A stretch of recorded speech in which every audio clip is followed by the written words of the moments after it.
Et si on regardait comment était né le besoin de faire de l'amélioration continue?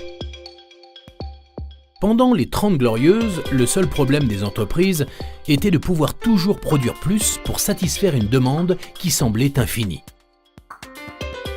À cette époque, les entreprises ne proposaient qu'un seul produit ou un seul service. Le sur-mesure était une exception. Dans ce contexte, le taylorisme et la parcellisation des tâches étaient fortement plébiscités. Pour améliorer la productivité et faire en sorte que n'importe qui puisse travailler sur n'importe quel poste, des experts définissaient la meilleure façon de faire pour les opérateurs.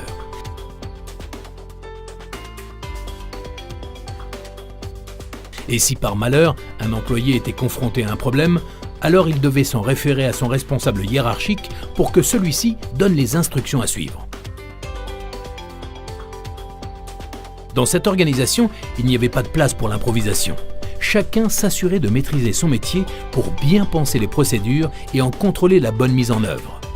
Au niveau des opérateurs, on s'attelait à bien respecter les procédures. Puis, au fil des années, les entreprises se sont complexifiées.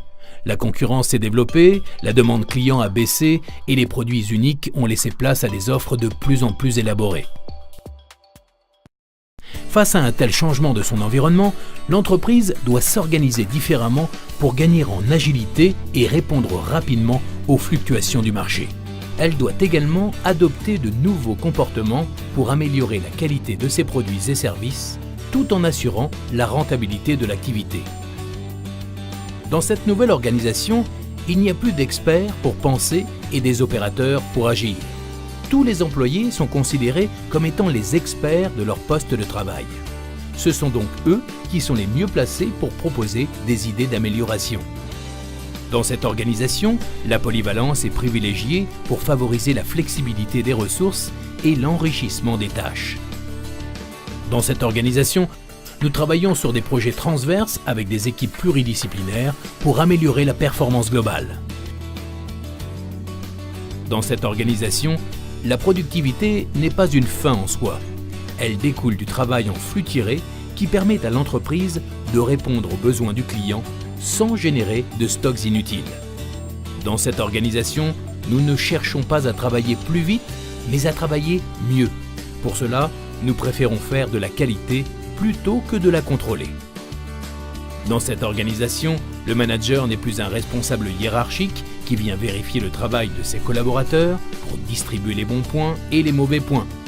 Le manager est un soutien au service de son équipe pour l'aider à résoudre les problèmes rencontrés. Pour cela, il est sur le terrain au quotidien et fait preuve d'exemplarité sur les comportements à adopter. À tous les niveaux de l'organisation, le manager est aussi le garant du respect de l'esprit Kaizen, comme l'idée que l'amélioration est infinie et commence chez soi et maintenant. En synthèse, l'amélioration continue sort l'entreprise de son organisation en silo pour apporter une vision globale de la chaîne de valeur qui lui permet de s'orienter sur les bons leviers d'action. Elle ne considère pas les employés comme une simple ressource. Au contraire, elle met l'homme au cœur de son organisation pour élever sa performance. Plutôt que de conserver le pouvoir de décision dans les strates hiérarchiques, elle s'appuie sur son réseau de managers lean pour coacher les opérateurs et développer leur autonomie sur la résolution de problèmes. Enfin, dans cette organisation, la transparence et la bienveillance conduisent l'entreprise sur le chemin de la performance par la satisfaction des employés, des clients, des actionnaires et de l'écosystème.